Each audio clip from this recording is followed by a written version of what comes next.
Hello, hello, hello, and welcome to another edition of the Sit Down. This is a cool name I came up with, and Moen built a nice face around it. But honestly, this is just a fun show where everybody get together and spitball.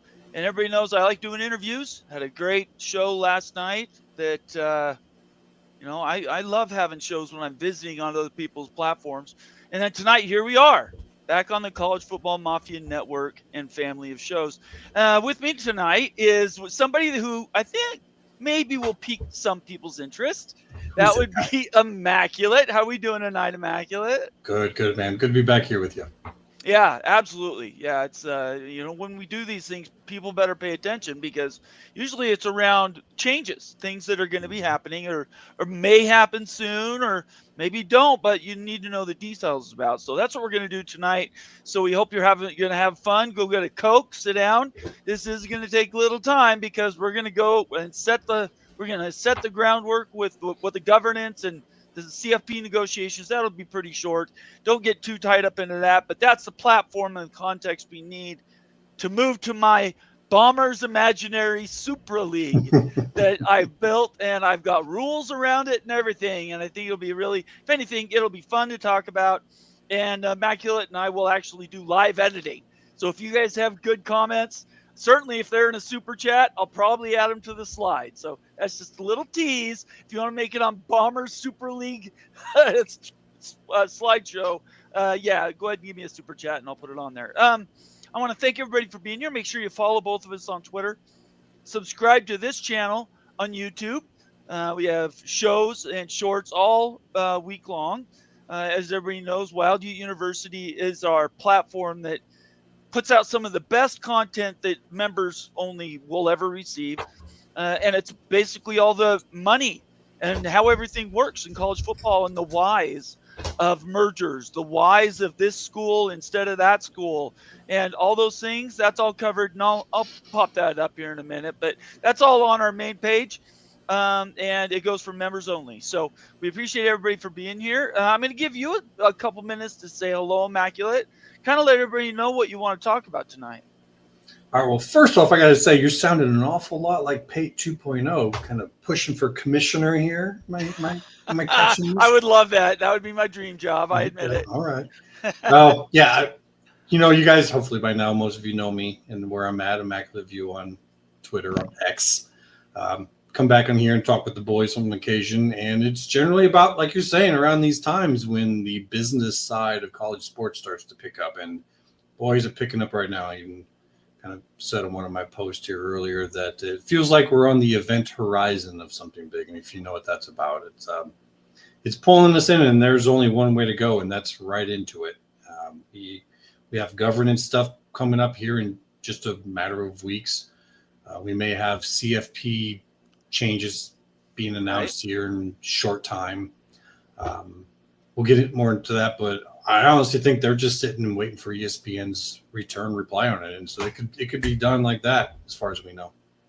I like this. Opie Didon comes out of the rafters. Haven't seen him for a minute. He's obviously an OG member of the College Football Mafia family. Opie. Great to see you, Opie. He says, "Holy cow, I have drank so much today that Moen has turned into Immaculate." Ohio to Iowa. It's close. Maybe it's the Big Ten. You guys sort of cross-pollinate back and forth. I don't know. To an SEC guy, I could see that. I appreciate everybody being here, Opie especially. Thank you for coming out. I'm not going to do the shout-outs at the beginning. We're going to start off right with governance and where we are with the CFP. I'll just quickly lay the groundwork. There was a meeting last week. That was what? It was the pre-meeting. It was the meeting of the Big Ten, SEC getting together in their clubhouse saying, okay, what do we want? How do we want this to look? And how are we going to pull it off without pissing off a bunch of senators with schools in states that we're not friendly to? And how do we do that in a way that everybody will accept and won't turn off, won't kill the golden goose, as we talked about last night on Hall of Fame podcast show with Jason. And so that's where we are right now. There was a meeting this week, same meeting. It was SEC Big Ten, but it also included everybody else. And that was about the playoff and changes, maybe not changes. And that's kind of where we are today. And then, or yesterday, and then today, some governance stuff. came out, which is what sort of built on the idea of the Super League idea, which everybody just relax. It's just a fun little play thing, but I think there's some value in the stuff we got in there. So first, let's rewind and let's Okay. get back to the meeting last week and then this week with the conferences. Well, real quick, but the only thing I would mention about governance that really piqued my interest was that in Congress, everything we've heard so far was that the Senate was preparing a bill. You probably Right. Cruz. Well, the House has decided they want a little play on this as well, and now they have a bill that they're bringing out to committee. I don't remember the exact date, but it's going to be live streamed, and I know one of my favorites out there, Amanda Kristovich from Front Office Sports, is going to be live talking about it. So that's one to watch. And while people might think that's no big deal, it actually is, because now both houses of Congress are competing to be the first one that brings this to the table, because whoever gets that, they get all the special interest money. We won't go too far into that, but it's a very serious thing. And and the federal oversight, Congress help is all about the antitrust exemption. It's all about coverage from lawsuits, so that basically this unending parade of lawsuits, either against the NCAA or against NIL regulations. Mostly it's been around money. Right now, there's no umbrella for the NCAA. NCAA still is the enforcement arm. In my plan, I get rid of it. I kick the NCAA to the curb. But that's kind of what is driving this, right? They're begging for governance. Yeah, and basically all the laws and everything that's been built for this are decades old. Right. They just, something new needs to happen regardless of all this. It's just, you generally don't get big change unless there's kind of big chaos or big controversy. That's what sparks it. That's how our system works. So that's where we are, and that is going to happen. I do believe. The funny thing is I always thought it was going to follow House settlement. Like, that'll happen. That'll give them the impetus to do it. It didn't. But this competitive situation going on in Congress, I don't know, man. It could happen quicker than we realize, because it comes down to so much money. Go ahead. It comes down to so much money is going to be wanting them to do this or that, put this in the bill or that in the bill. Whoever gets the first one authored and pushed forward and through, they're the ones that are going to get it in their, political coffers, so to speak. A quick review. 1984 was the NCAA versus Board of Regents. That was, hey, they can control their own media deals. It's not a monopoly. They broke that up. 1998. Go ahead. Which, just to point out, there's a lot of people that talk about, Super League, one league controls all the television rights and all of that. That's basically going back to the way it used to be. The NCAA used to handle all of that.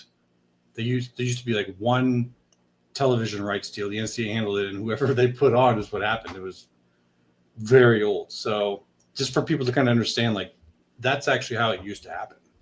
1998, formation of the BCS. That's when the Bowl Alliance was put together, and everybody knows where the BCS ended up because it blew up in 2014.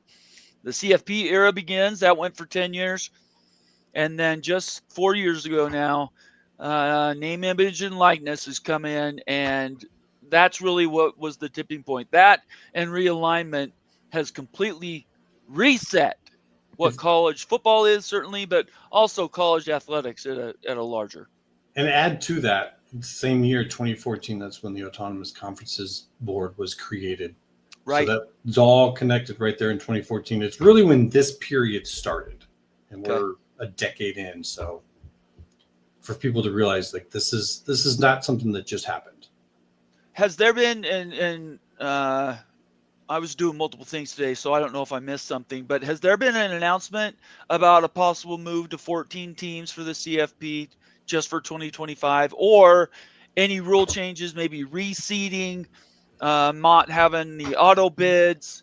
Have you heard any changes? No, not today. And my opinion on it, I mean, granted, I've been saying 16, so I want to announce that firsthand. Yeah, we both just are. to kind of set the tone. Yeah. But when I heard that they're like, we need to go and we need more information, well, that means they're going back to ESPN because they have all the stats, all the details, all the information of the past, right? Who got what. They're talking about payments, right? So that all came from ESPN.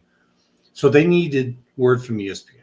Well, you don't need word from ESPN on a 14-team deal. It's already agreed upon. It's already in the thing. They could just say, we want to go to that. Right. ESPN's already agreed. That's already set in stone. So if they're going back to get information, it's for the 16-team deal.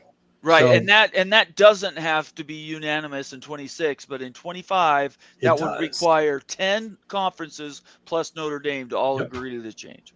And I think that's a significant point you're just making there about why it's so important that the Big Ten and SEC want to make a deal for 25. To me, they're signaling, look, we are trying to work with everyone. We are this is not going to be just about us, and we know that. Now, someone who's really cynical, which I have been at times, would say it's just so that they know it'll break down and then have impetus to do 26.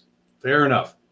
But when it comes back to governance, they need enough Division I votes to give them governance over all of Division I to remake it as they want to do. So small thing that you give in the CFP could equate to a much bigger thing with the autonomous conferences. So that's what I see. And them wanting to do 2025 is to say, hey, look, we're not going to be like this big bad guy that some people are saying. Like, right.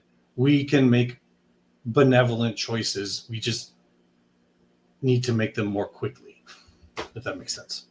And then the last thing about, and this was proposed a few weeks ago, but it's the idea that the enforcement goes to the A4. They want to take over all of the championships, right? Mm-hmm. And they want to take over basically all the administration. It kneecaps the NCAA for anything football. For Division I. For Division I. They want to take that over. Where are we at in that process? I think it's probably all set up for once that House settlement gets finalized.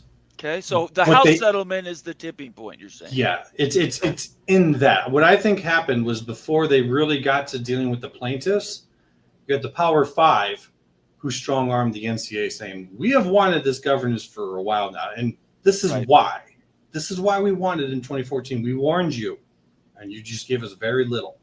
And so I think at that point, the NCAA is like, yeah, okay, fine, but you still got to get the votes. You have to get the Division I votes in order to give that to you. That's just how it is.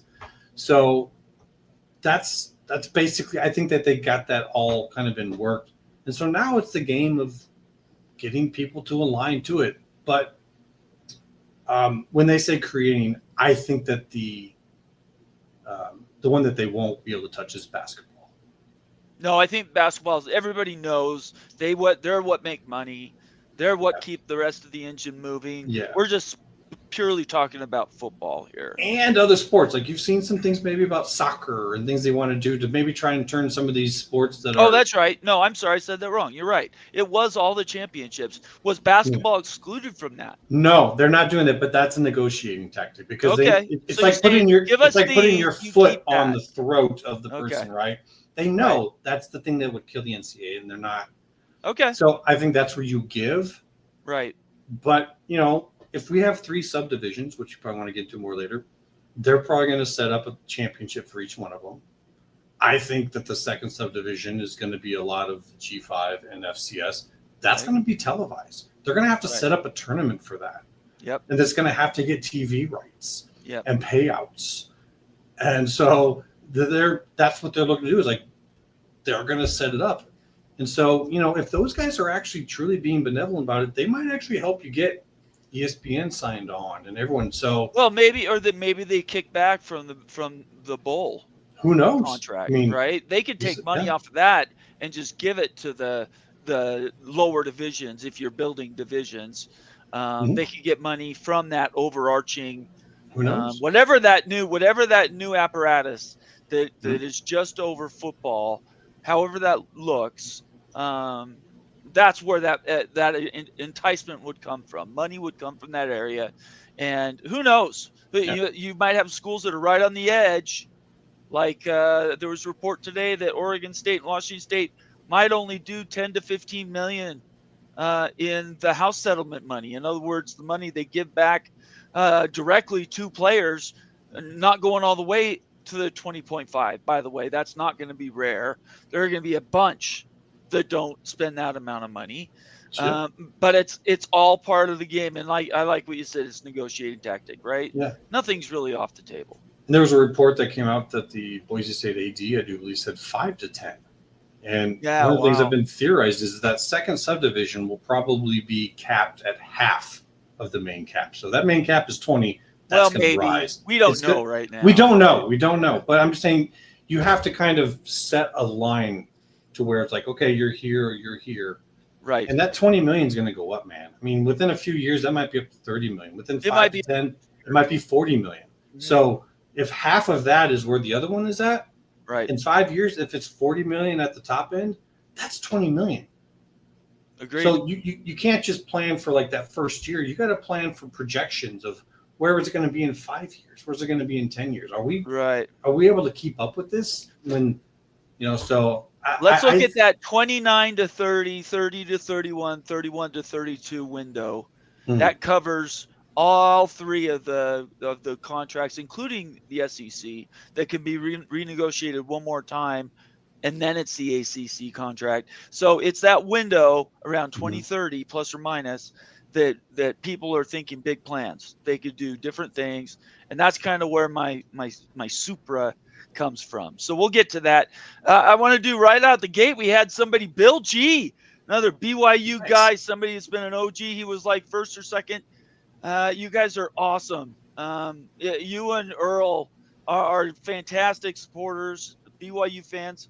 Love you and appreciate all that you've given us. Your membership, you're giving memberships to other people, Bill, and you're a member again. And I want to thank you very much for that. And I want to show everybody I do have some little assets here that we can do. Evidently, Moen set some stuff up for me. So there's fire. Let him cook. And then got some toys. There's a bomb. That one's my favorite. Moen is a stud, and he's got these things built. And pretty soon it's going to be all AV. I don't know. It's going to be a while for me.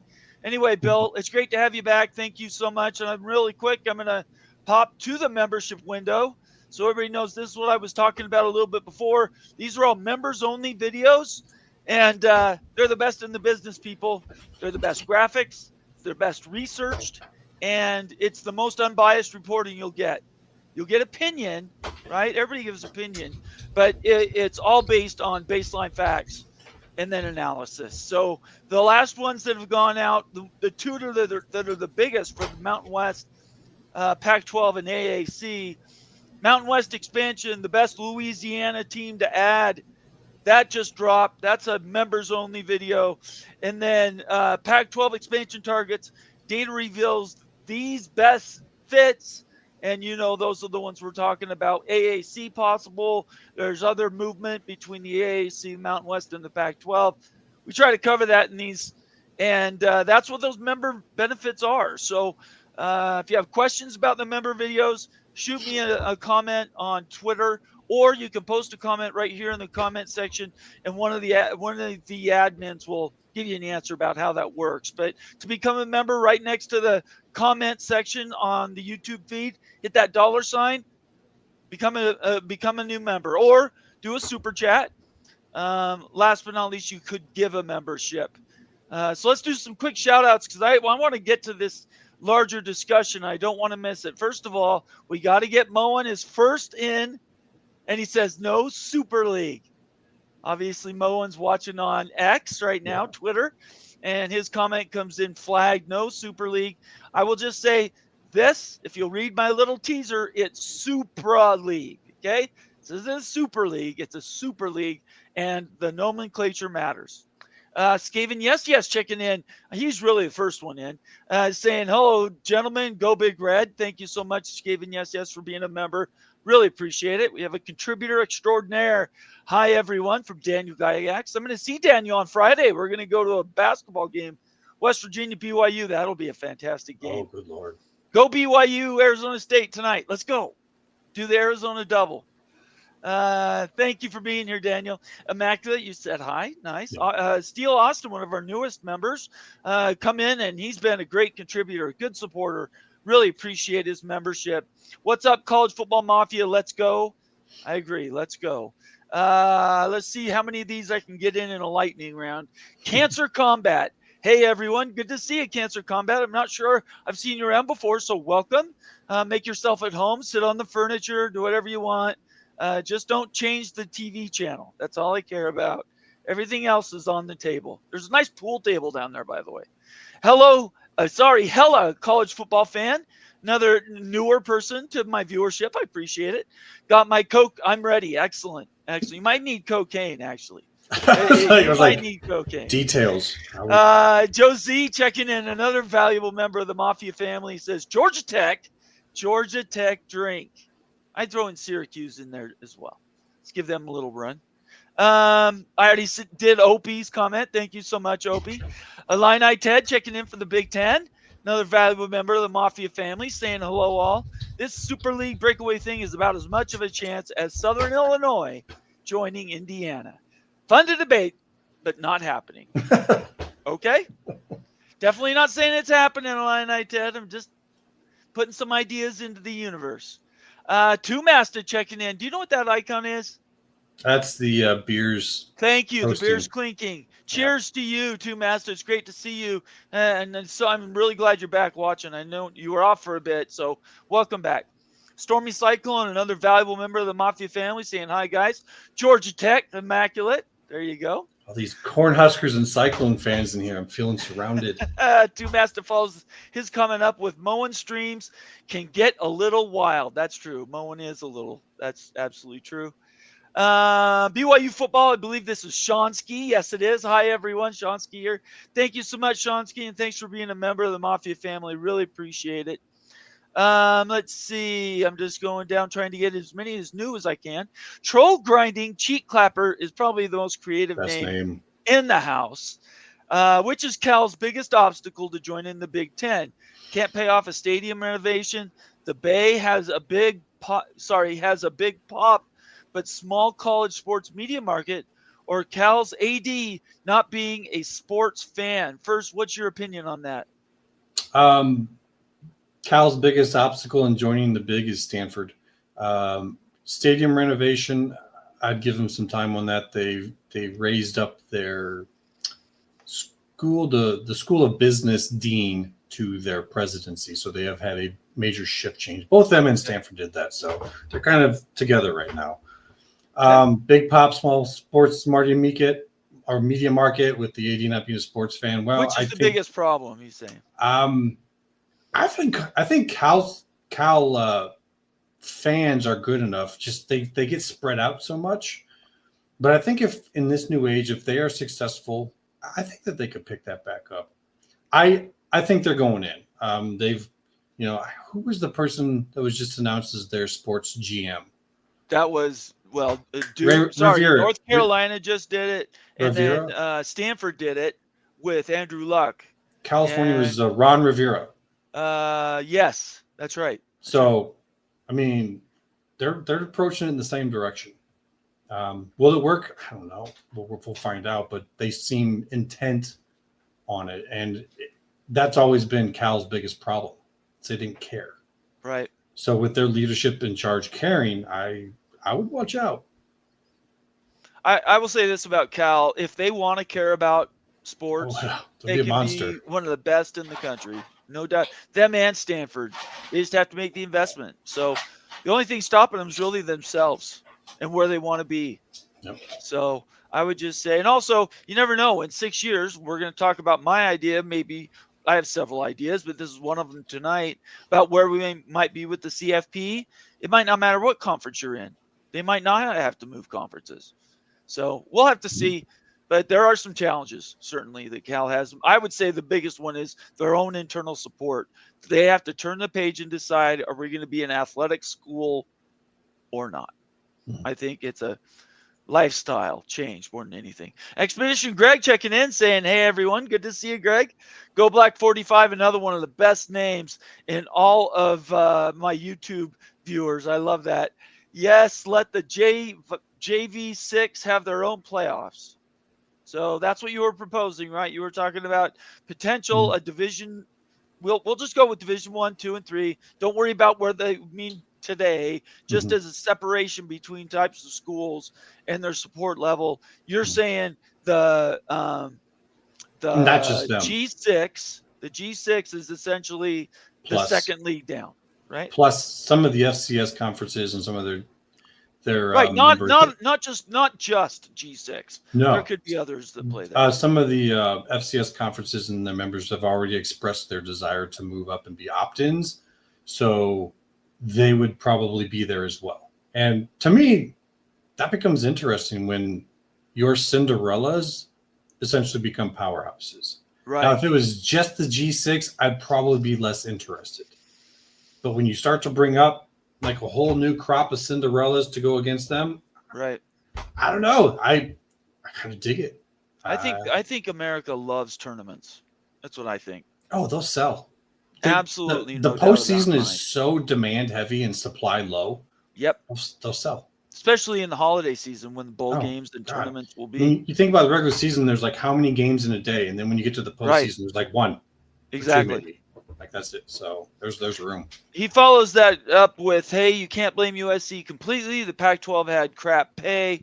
If it was online Big Ten money, then same cut all around would have worked. Yeah, there's a big conversation going on. There's a whole bunch in there. Yeah. Not going to really drill down into it tonight, but certainly USC was one of the you ever played the pickup sticks game? They were the bottom stick. Once you started moving at USC, everybody else started moving. Nothing you could do to stop it. The Walking Geek, good to have you here, Walking Geek. I'm not sure I've seen you before, but welcome. All the new people that are watching right now on X, on YouTube, make sure you subscribe. Give us a thumbs up. Let us know how we're doing. We're building up our subscriber base. We're trying to push for 5,000, and every day we have to get more people in. So if you're new here, take a second on X, hop over to YouTube and hit that subscribe button for our channel. We really appreciate it. College Football Mafia Network. The Alliance was nothing more than the big brands of the PAC and ACC getting a peek at the new Big Ten media contract and let them know their conferences were cooked. Pretty harsh. That's I don't know. That's pretty deep. If that's true, I have no idea, but that's pretty harsh. If that's true, that's yeah. I don't know. I think. Oh, there's a follow up. That's why the Big 12 they weren't invited to the Alliance. There was no one in the Big 10 had a desire for after Texas and OU left. Okay, all right. Oh, you said wasn't. Sorry, that's why they weren't invited. Okay. Got it. Joe Z says cloak and dagger. I love that. Obviously, peek around the corner. Friend of the show, Greg Flugard. Knowles 76. Good to see you, man. How's Florida State doing? Their offseason big? Last year's was great. I'm cheering for you guys this next season. Great to see you, Bomber and Immaculate. Been too long. It has been too long. Knowles 76. Make sure you consider becoming a member. So you can come back around a little bit more, or at least hop over and watch some of our special videos that aren't members only. They're worth the wait. But I'm glad you're back. It's good to see you. I missed. Real quick for the FSU brothers, we could. Sure, go ahead. We'd like to talk about culture is king, and we talk about schools that are portraying that and showing that. Right. I think Norvell and Florida State learned that lesson the hard way. There was like a kid at a candy store. They could get a hold of everything they wanted, and they were just grabbing it. And I think they learned the lesson the hard way. I expect the Knowles to come back pretty strong. I think he's going to get that culture nailed down and realize who you bring in really matters, not just how fast or strong they are. They better be right, or that hire and keeping him around could kill him for seasons to come. Yeah, they better get it right. He's a good coach, though. Well, they went 12-0 or 13-0. So yeah. David Hopkins. Hello, everyone. Love your show. Thank you, David. Appreciate it. It's great to see you. Welcome to the family. Nitwit, another long-standing member of the Mafia Network family. Appreciate it so much. No matter what anybody tells you, words and ideas can change the world. Boy, you're reading my mind tonight. That's my point exactly, Nitwit. Clint Moses gives us a bunch of beavers for Oregon State. Tumasta says, "What's that going back? Are those?" They did the same thing. Are they beavers? Both. Okay. Yep. It's like it's different language. Sky, certainly a Utah bona fide checking in. It's been a while, Sky. I'm glad you're back. Can we kick out Wake Forest and Vanderbilt and sub in SDSU and Boise State in the Super League? I think someone just wants to have a vacation trip to San Diego, and quite frankly, I can't blame you. Sky, when you see the idea fully formed, you'll understand kind of where the thinking goes, and then we can talk about what, let's just say it openly, the tail end of participation might look like. Those schools that don't quite cut it, or those schools that are reaching for the stars and where they go. It'll be a fun conversation. I'm almost positive you're going to enjoy it. Timothy Green, our soldier out on the East Coast representing West Virginia. Hey, Fowlers, good evening. It's been a while. We've had some really bad weather over here in southern West Virginia and towards Kentucky, but we are recuperating well. Timothy, prayers to your family, prayers to any needs that you might have. If there's something I can do to help you, or the Mafia Network can do to help you, please let us know. I've helped people before, and I'm certainly willing to help you as well. Just even give you a pat on the back and build you up, because I care about you and your family, and yeah, I'll pray that you guys get back on keel, as it were. Let's see. Timothy says, fellers is what I meant to say, fellers. So, hey, fellers. Okay. Let me see. Let's try to get a few last shout outs here, I think. All right. That's going to be the last one. Okay. So before we get started, before everybody flips out, okay. Oh, wait, here we go. Go Black 45 checks in with a $5 super chat. Thank you so much. Go Black. We appreciate you. Help us keep the lights on. That's literal. That's a good question. Okay, if the JV6 FCS level happens, which state will dominate it between Texas, Florida, Ohio, or California? I'm going to give you a second to think about that while I am typing something up on Twitter. So answer when you feel you have the right answer for that. Can I throw another one in there? You can do whatever you want, sure. I'd have to throw Georgia into the mix. There's actually a surprising amount of Georgia teams. Okay. But honestly, if I'm going to go with it, I'm going to have to go with the one that just has the pure amount of quantity of players for them to go through. Because once you get the best ones taken, and I'm probably going to say Texas. But honestly, I think that's a fight that any of these states in is probably going to go back and forth and all around, and there's plenty in all of them. I tend to think Texas, Florida, California, and Georgia. I don't know about that next tier of Ohio schools. I don't know what you think. I don't know Toledo, definitely pretty good. And occasionally you get some of those other ones in there, but I'm not quite sure about the MAC. I think he's got the right states. The problem is going to be access. Like, what is the top level, right? If we're going to talk about 3 divisions, we'll just say, just for ease sake, we'll say the A4 is the first subdivision, first FBS. The second tier would be G6. Again, these are just for ease of use, just for us to talk about it. I'm not pegging anybody to be anywhere. But if we look at Division 2, the schools that are if they follow the formula that I built for this other thing, they're going to have to want it. They're going to have to put the money investment in resources. They're going to have to give as much NIL and revenue share as possible. They're going to have to increase the support they get from the school when it comes to facilities. And I think there should be a minimum bar of entry. So you look at those states, you talk about the schools that might be available in the Sun Belt or some of these other places. Do they meet those criteria? Thinking about it a little bit deeper, what do you think about that? What I like about that level more so than what I think the top level will be is, I'm more of a culture guy. I'm more of like, make it a place that's fun to be, make the kids want to be. I think that's going to matter more there, because I think the differences in spending between those schools, not that there won't be, but it'll be less compared to what you're going to see at the top. When that cap just starts shooting through the roof. Right. I think you're going to see smaller differences there. So it's really going to come down to who can build the better program.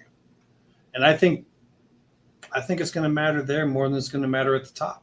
So yeah, money's going to matter, and that's for these particular states with their resources there. It's probably going to help them get to the top. But it's just really going to be interesting to see who can put together a better program.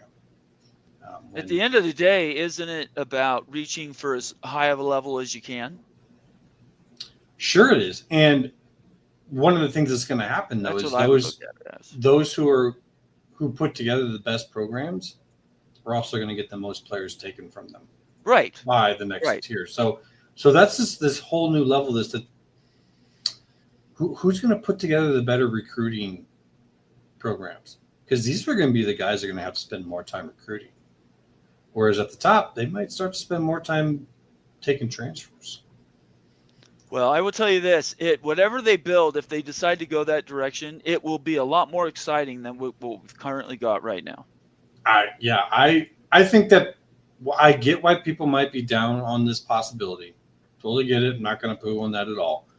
I would still say that I think that level is going to be surprisingly good and fun to watch, and more competitive, and just all around interesting for a lot of folks that look at the way things are happening and saying, I want college football the way I'm used to it being.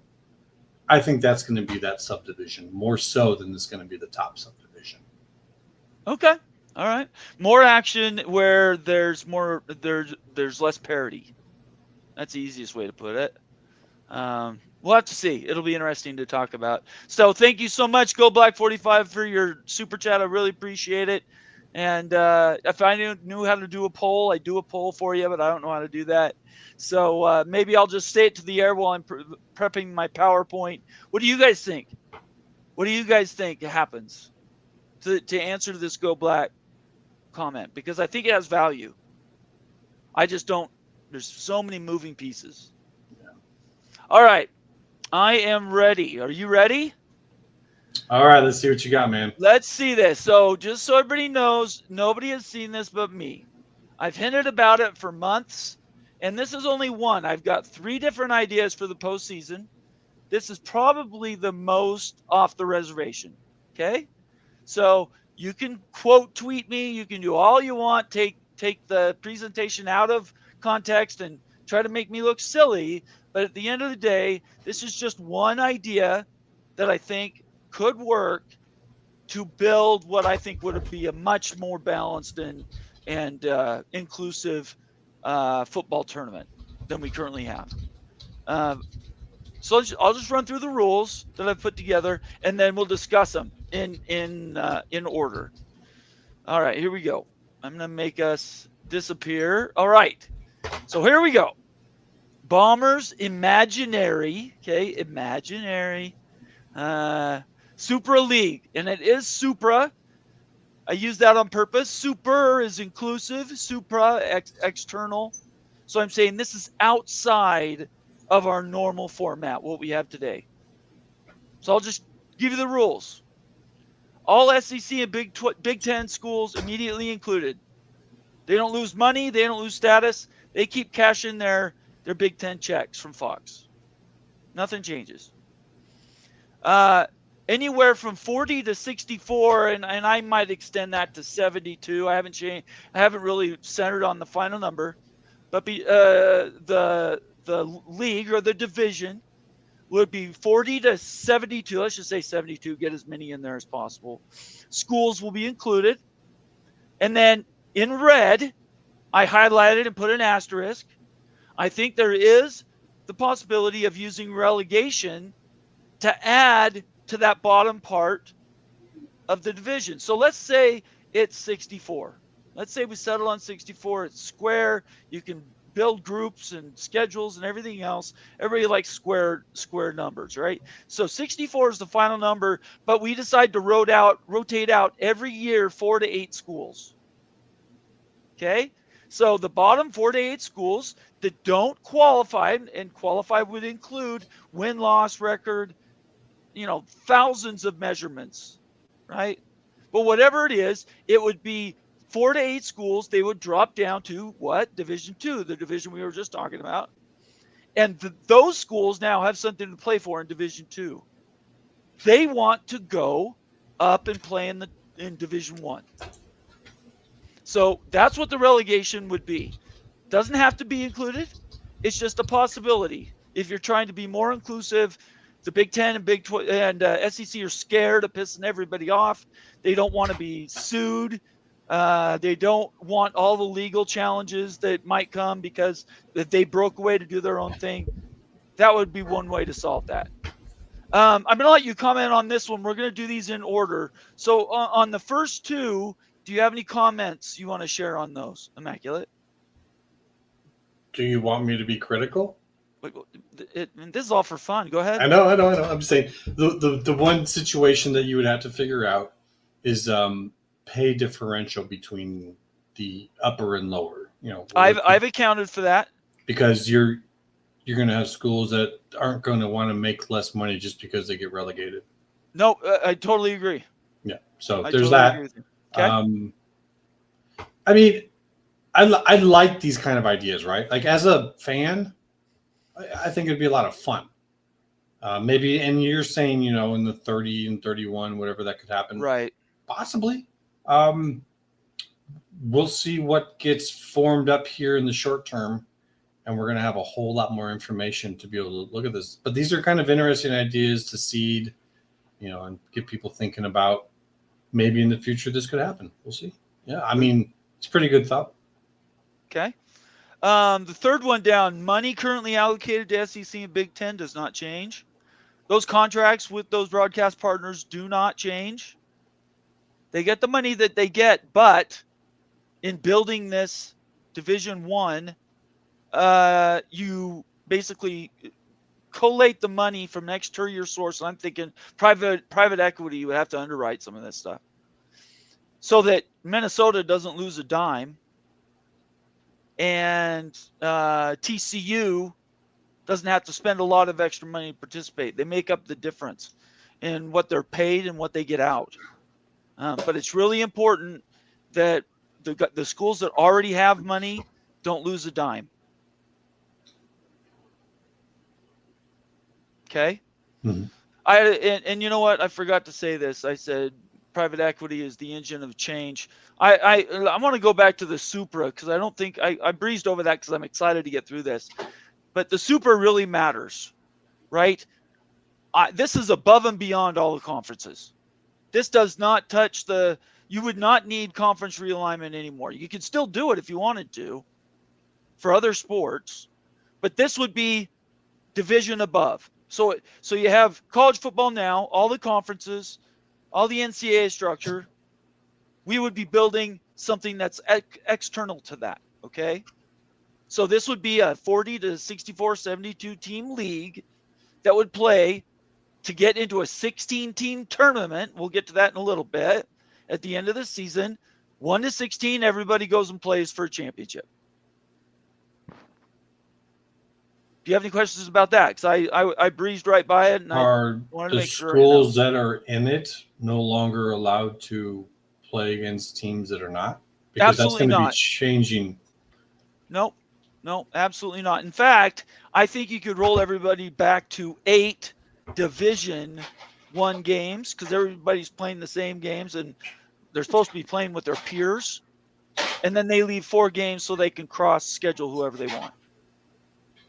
Yeah, because that would be a thing because, with I know in the Big Ten that's and rivalries, right? You might have rivals that are one's in and one's not in, but right. And you have some like state laws that mandate, not laws, but state mandates that certain schools have to play, and so that becomes. There's just a lot of these tiny little things that you would have to figure out as commissioner of this about how to get around. But that's the one that. To me, scheduling would be, you'd have to have a little bit of scheduling magic to make it work. But, if you can do that where you're not cutting them off, then you're kind of just scheduling as it always was in the past, but you're looking at a certain amount of schools to say you're eligible and you're not. Is that kind of what you're doing? Absolutely. Like there's no change. It's just looking at who's eligible. So what happens if a school has a massive season but they weren't eligible because of the previous season. Like say, like a Florida State goes 13-0, they're eligible, and then they're in the thing and they go 2 and whatever. And so now they're not. Well, eligible, I'm imagining. But then next year they have a big one. I know. Right. I'm just using that as an example. Sure. No, I get you. I'm imagining all the A4 schools are in this. Always, forever, not relegated out. Yep. That's what I'm imagining. And I'm imagining between 64 and 72, 4 to 8, you decide how many you might relegate or be inclusive to bring them in. Gotcha. But I just thought the Florida State example was like it is a good example. A good example of like this might be one of those things that falls through the cracks. Yeah, I'm pretty sure it would have to be all the A4 schools are in. What's really important though, it's not a closed system. There are going to be other spots for other schools that are either permanent members or members that can come or go based on their success. So good question though. That's a really good question. I'm glad you asked that. And by the way, when this is all done, I will go into in-depth detail on Twitter. Maybe I'll even do a spaces if you guys have further questions for feedback. And I'll try to answer as many questions as I can. This is one idea. I've told you I've got 3. This is the first, and it came out because we were talking about governance. So quick reset. We're 45 minutes in. By the way, I'm going to make this minimum, make sure everybody follows both Immaculate and I. We do a lot of work on Twitter. We do a lot of stuff on YouTube. And as many follows as we can get, you follow us. We'll try to keep you up to date with the news. And we try not to, I'm not going to talk about other people, but I think we're pretty good reporters of what comes out. We're not parrots. We use our own thoughts and analysis, but certainly we do get through it. Okay. So the money doesn't change for the SEC Big 10. I think you can add there. The money wouldn't change for the Big 12 or the ACC as well. I just wanted to highlight the SEC and the Big 10 because they're the ones that have the most to lose. So I'm just assuming all A4 schools keep at least what they have now with the opportunity to win more. Total payout is dictated by and for each school, meaning when you win, you get more money. If you're not as successful, you just don't win anything. You don't get penalized, but you're not going to get any extra money. And that's basically what the system is now. And I leave the option that if people want that money to run through their conferences rather than going to the schools competing, that's another way for the conferences to get the money and then dole it out. I don't care about any of that. However the money's distributed is up to the conference. It's all about being in this upper division for football competition. Okay. If you don't qualify for the final 16 in the championship, you do not get a participation bonus. Pretty simple. Other schools wanting to participate must meet a minimum criteria, and that we mentioned that a little bit. Minimum criteria again would be facilities. Would be, are you doing the full revenue matching? Are you meeting a certain amount on NIL contributions? Do you have a certain spec for at least even in plans to have everybody have generally the same facilities? These are all things that really matter, and they would matter to other schools if they're competing. Comments about any of those? I mean, that's all pretty basic. It is. It's not complex at all. You have those same type of things right now just to join the FBS. That's been the case for a while. Right. And I do believe that with the new age, with the revenue sharing and NIL participation, those are going to probably be things that they set for subdivision participation. And we're talking like next year. Right. So when you're talking about a few years, you're talking like going from what's going to be here to this, what you're talking about. I mean, they would have to have criteria that you meet just to do something like this. Okay. Let's see here. Oops, my thing is not going down. All right. Second page. This is the playoff format. So now we've talked about how the structure of this Division I would be put together, where those teams come from, and what they're constituted of. So everybody knows these are the teams that are playing for this Supra championship. Okay. Let's talk about the details of the CFP. And these are my ideas, whether it's this idea or any other ideas I have, they pretty much all are going to have this same slide. 16 teams, doesn't change. First round, all home games, automatic. No buys, elemental. Seeded 1 to 16 based off of end of year polling. I should add in there a note that I believe the RPI, the ESPN index needs to have a third party to look at it, because I think it's definitely biased against certainly the Big 12, if not the ACC. So and I didn't put it down here, I better write it down. In my world, in Bombers Super League, there would be a third party that would basically come in and do that, and not do it for money, but do it for competition's sake. Because right now, I think the RPI and the ESPN polling is currently being affected by gambling. And there's some incestuous relationship there that I think at some point, some regulator is going to come along and say, you guys are cooking the books here. So yeah. I think that's coming in what the A4 is about to do. That regulatory agency that they've already announced that they're setting up, it's right there. Yes, and that's really important to me as a BYU fan, because the BYU got screwed last year. You know, because when they talk about when they say they want to regulate who's doing NIL deals and, you know, whether it's up and on the books, not, they're talking about real deals versus, you know, sliding money, you know, some really bad shady stuff.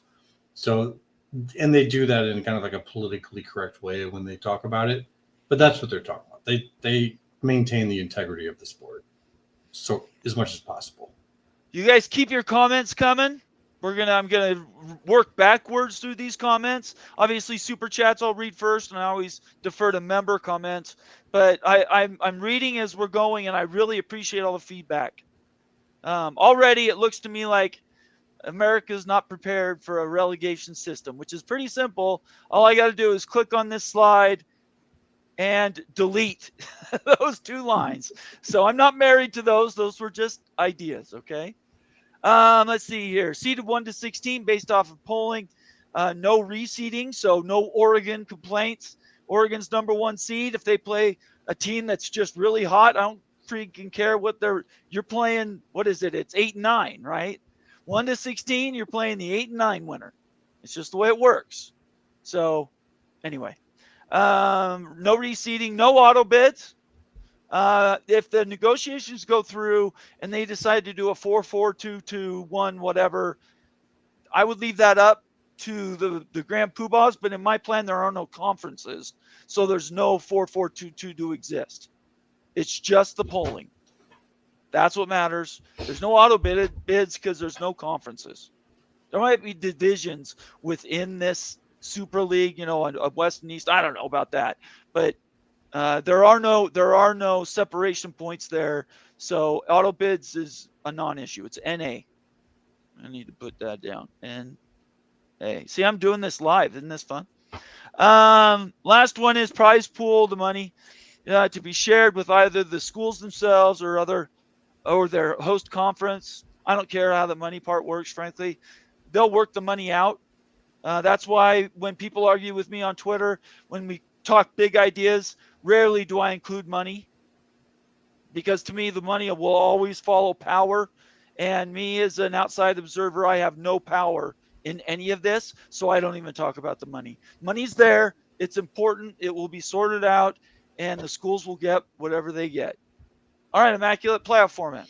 Well, once again, for everyone paying attention, this is his idea, and we're just kind of helping look at it here. For me personally, and this is something also that I think is we're talking about here just in their talks for 2025, I think if you're going to do a 16-team, no buys, with seeding the way you're doing, I think you have to have conference champions guaranteed to be ranked in the top 8. There are no conference champions. Remember, there's no conference. You're not going to have conference champions at all. Well, nope. Okay. There is, like I said, we could do a regional thing, an AFC, NFC, something like that conference, but not Big Ten, not SEC, no auto bids because there are no conferences. Well, to finish the idea, then not for this, but I think in what they're doing for 2025, that they are going to have conference champions and something like that. So if someone's looking at this and thinking that, like kind of what I was falsely, we could talk about that later, but I definitely think that's going to be in there. Yeah, I don't know. Like whatever, if they create divisions within this, then you might want to have those who win the divisions get a boost. I don't know. I really like groupings. I like how they create rivalries, but that's. And again, you can build I don't care. I Put them understand. in. Yeah. Yeah. 64 teams is double what the NFL is. Yeah, I don't care. Mhm. Put those conferences together for competition, but it has nothing to do with the current conference system. This is above it. It's supra, right? It's on the Mhm. outside of anything else that has to do with college sports. It's just football, to answer a question. We're not talking about any other sports. It's a supra league of the best teams. I would say best brands is the word that should be up there. And those brands are going to compete for a championship every year. Okay. Okay. All right. Yep. Very good. Let's see. Next page. Governance. Now I'm going to read this. I'm going to turn this over to you because this is more your ballywick. I'm a smart guy and I know a lot of this, but not necessarily so much that I want to muddy the water here. So this is the last slide, everybody. Thank you for coming to my TED Talk, by the way, everyone. I appreciate you being here for Bombers Super League TED Talk. There will be more in the future. This is what I'm doing tonight. All right, I'm going to read this and then we'll talk about it. It's an A4 world, meaning A4 makes the rules. I believe, and I think you believe, Immaculate, that they are going to basically shove the NCAA aside and come up with their own enforcement at all rules system. If I'm wrong, you can correct me. They're in the NCAA, but by definition, autonomous means you're in, but you're given a lot. You get to do whatever, your own. So they're still in the NCAA, and in a lot of other ways, they still have to abide by NCAA rules, but within the boundaries of the autonomousness nature, whatever is they're empowered to do, they can make their own rules. And to clear that up, when we say autonomous, they're making the rules, but they would be enforced, and unless they do a division thing like we're talking about, Division 1, Division 2, the Boise States and San Jose States of the world are still they're going to have to answer to those same rules. Mm-hmm. If they want to play in college football, they're going to follow the A4 rule model. The enforcement and everything else, it's now going to come from the A4 leagues. Yeah. Autonomous leagues. The past, what little power they had, everyone had the choice to implement whatever the A4 passed, or the A5. Whereas what I think they're actually pushing for now is actual governance, real governance over Division 1. We'll see. I want to say hi to Timothy. He might be taking off. Timothy, I missed you. I hope you're doing well. We miss you as well. Believe me, I love seeing you tip top, always doing those comments. Believe me, you are missed. Rules enforced by a new A4 commission or czar or whatever. I don't care, but somebody needs to be the final answer and take away the power as much as possible from these conference commissioners.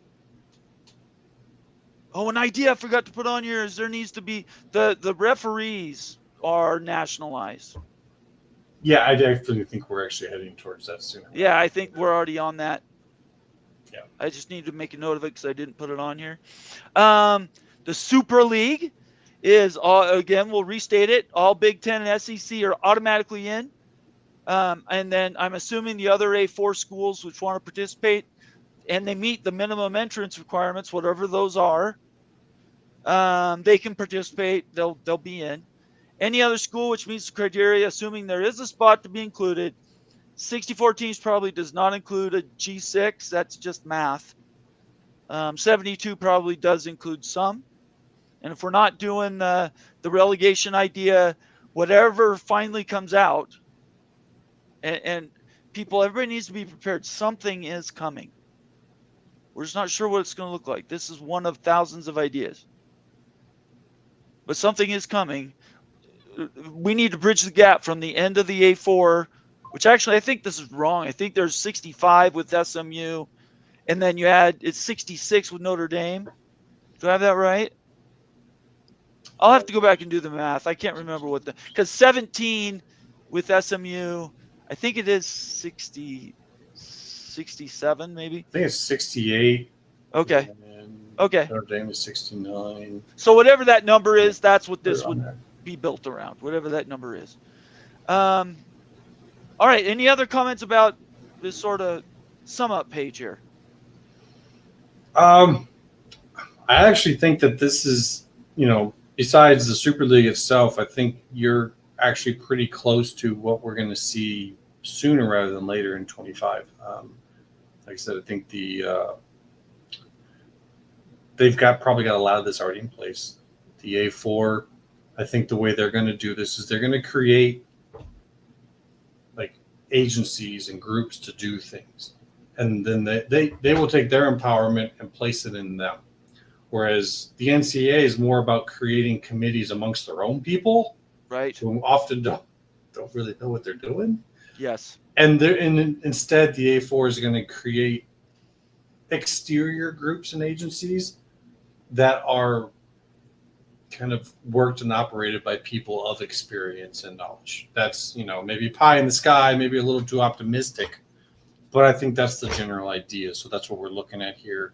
I think, that's largely what it's going to be. We'll see. But I do think that this is coming here very soon. And that's the thing. Yeah. Initially, it's going to be, they're going to create subdivisions. These subdivisions, people are used to FBS, FCS. Those are football bowl subdivision and football championship subdivision. Those are gone because this isn't based on football anymore. This is all sports. So, because you have this. This is all football. I understand that. I understand that. I didn't want anybody to hear that. People to kind of understand this is what you're talking about is up here in the future, and what you're thinking is this. What we're about to step into leads into what you're talking about now. Yes, just kind of clarify that for people. Yes.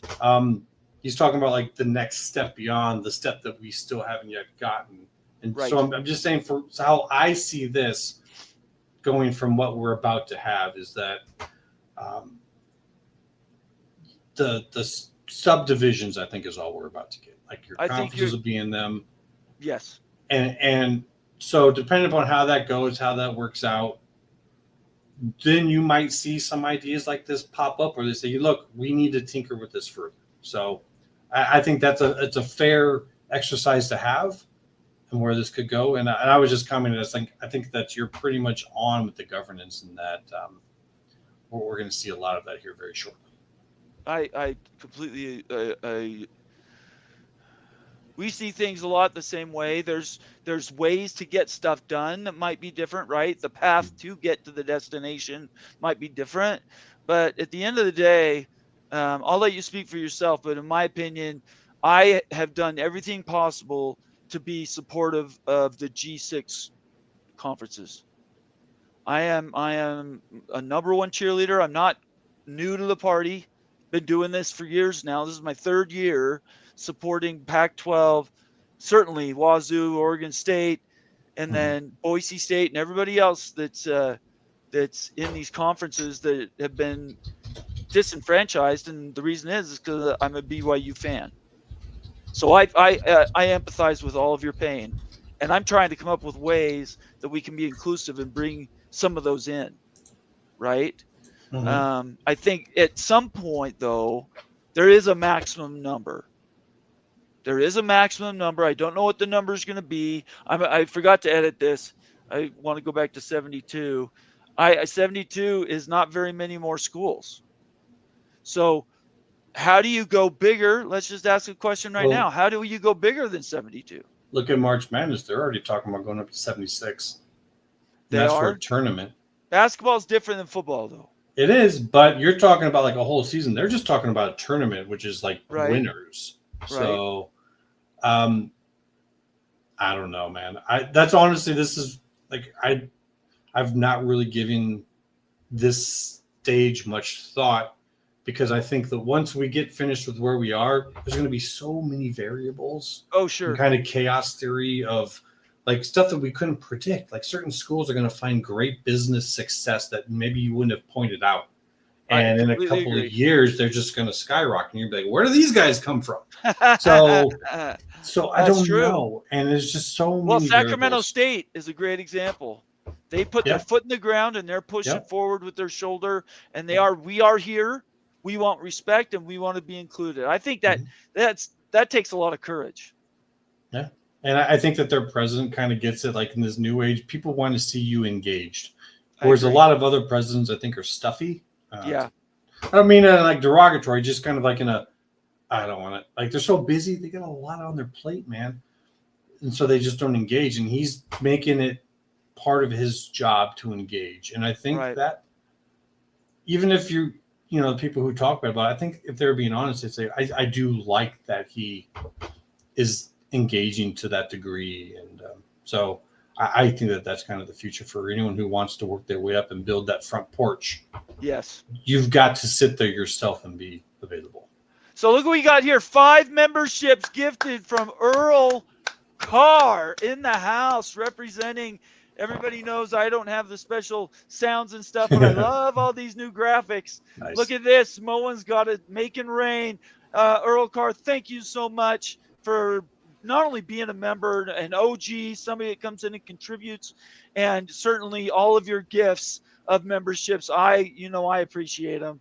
And just from the bottom of my heart, I thank you so much for your support. And if you've received one, and I don't have the chat open, do you have to have the YouTube chat open, Immaculate? I can say who got them. Sure. Yeah, would you mind calling out who those 5 are? Scroll up. We got Seminole School, Papa Cave, ALC, Midnight Magic Musings, and Darth Ducky. I love it. Those are great names. Darth Ducky, it's good to see you again. Well, welcome everybody. If you're new to the channel, after this show is over, go to the library. If you're watching on X, go to our library on YouTube. Search for College Football Mafia or College Football Mafia Network. Our page will pop up, and hit that join button. And right in the middle of the screen, join button, and that will take you to becoming a new member. If you've received a membership, thank Earl Carr very much for that. And I would encourage everybody, if you received a new membership, maybe pay it forward. I believe in karma as a real thing, active in my life every day. And good things come to those who are unselfish. So if you receive something for free, consider giving one to somebody else. That's kind of how we keep this thing going. Trying to see if there's any other over here. We got a cheeseburger, the national championship. I'm just going through these now. Earl's getting the full gamut. Let him cook. I love it. And bomb is probably my favorite. All right. Thank you so much for all of those graphics. And Earl, again, thank you so much. I appreciate you and all you do for us. Let's see here. So that's all the super chats and whatnot. So we got about 45 minutes. Immaculate, you want to go rapid fire with me? We'll read comments, but I'm going to send out the invitation. If people want to click, they can join us. Maybe do a little more chat about what we think's going to happen, just to kind of clarify in the short term. Okay, go ahead. Take a couple minutes. I think you're very soon going to see announcements about the governance, and the CFP is probably going to be our first look into how this could go. And while everyone thinks that the Big Ten and the SEC is about taking everything over completely, I think you're going to see that that's maybe not the case. And so leading in with Bomber's talking about here in terms of the future, and this is more like active with everyone else, college football and college sports in general is an ecosystem. And anyone who doesn't maybe understand that, you might look and say, they're going to take. But in an ecosystem, when you do that, you kill the ecosystem and then you kill yourself. These top programs, and I think it's become more visible for everyone than ever before because of NIL and the transfer portal, because now they're taking players. But they've always taken from each other in coaches.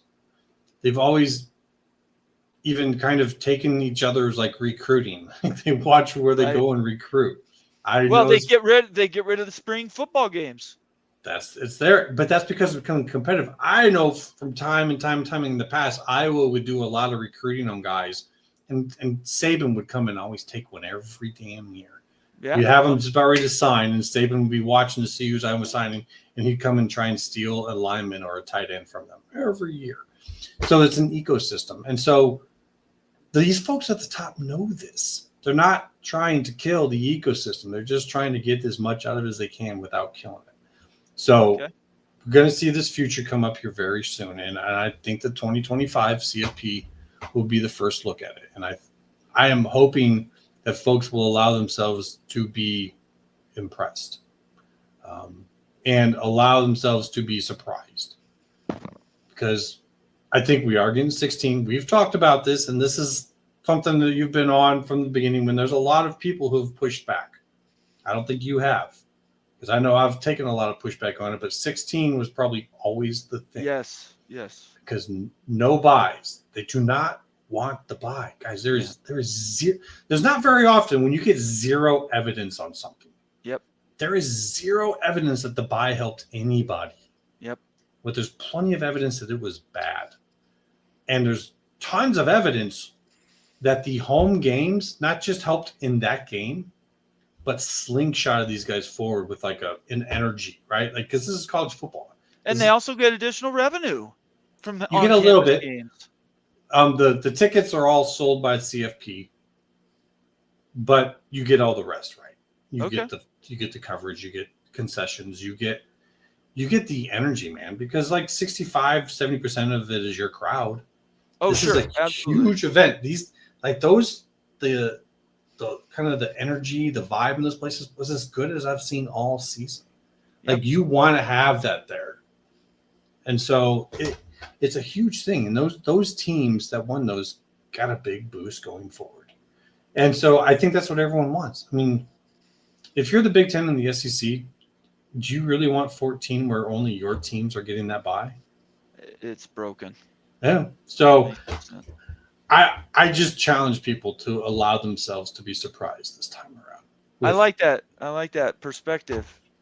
Yeah, because we see a lot of negativity, man, and I get it. I really do get it. Oh, but a lot, and one of those things in which I challenge people to say, allow yourself to be surprised when it comes to the AQs.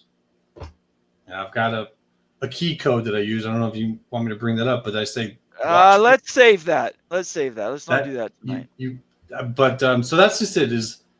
This is all going to happen probably in like a 2 to 3 month period. I mean, including all of it, including congressional. So next week, Bob Thompson will be in the building. Oh, that's a good one. And I'm going to ask him some questions to follow up on all this stuff we're talking about. I might have a couple questions for you to ask him. All right. I appreciate everybody. Let's get into this. I want to have a little time for this Q&A. So I just posted the link. If you want to join the show, I don't have a phone call working. I'm working on a third-party device to possibly get that going. So right now, if you want to join the show and ask questions about my Supra League, hit that button in the comment section. Take the hyperlink. Don't turn on your camera and just come on and talk. I'll give you a couple minutes and tell me where I'm wrong. Tell me how I messed this thing up. Because that's the only reason I did it, honestly, is to generate conversation. It's not so I can hear myself talk, okay? It's a lot of fun on my part. I'm going to start with this one right here, Bobby Madden. I'm not sure I know you, Bobby, but thank you very much for coming in. Appreciate seeing you here tonight. Make sure you subscribe and follow us on Twitter. Turn on those notifications. It's really important. FAS, Football Autonomy Subdivision. Ooh, already I'm liking it. FBS, Football Bowl Subdivision. And last but not least, FCS, Football Championship Subdivision. Obviously, FBS and FCS don't change, but now we have Autonomy Subdivision. What do you think about that one? I like that. I like it because this is kind of a fun way for people to start thinking about the future.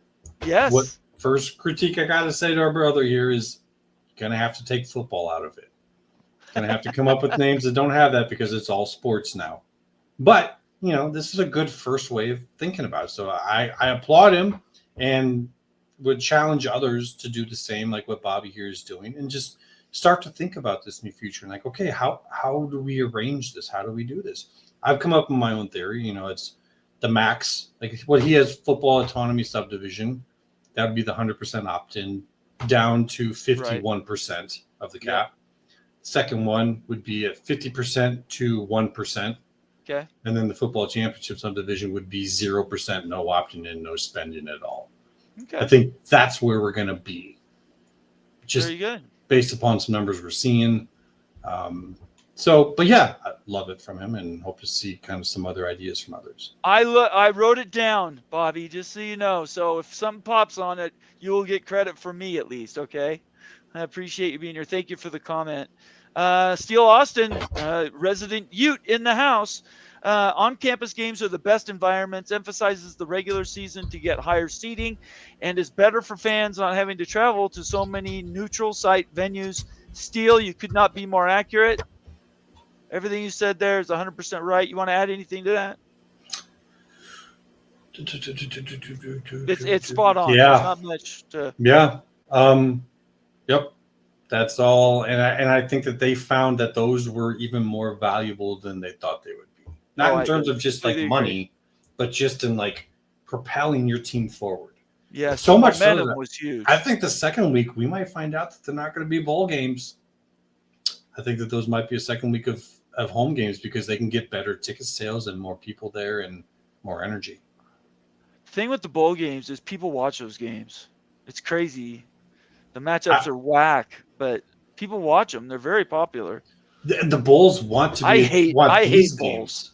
The Bulls want to have their name attached to this. They want to have it but I think that these guys, and part of what they're talking with the ESPN is we want to have the second week also. That's fair. And just maybe go back to the way it used to be when you just had like 3 bowls being part of it each year. Right. Let's see here. We got a comment from OPD Don. He's not following along with my Super League. He has to go sit in the corner with the dunce cap on his head. But anyways, his idea was 3-3-2-2-1-3. That's the existing format. That he would like to include. He wants to change it, have those set-aside games, and I don't think the Big Ten and the SEC are going to give away that one game. Here's the thing, though, and this goes into it.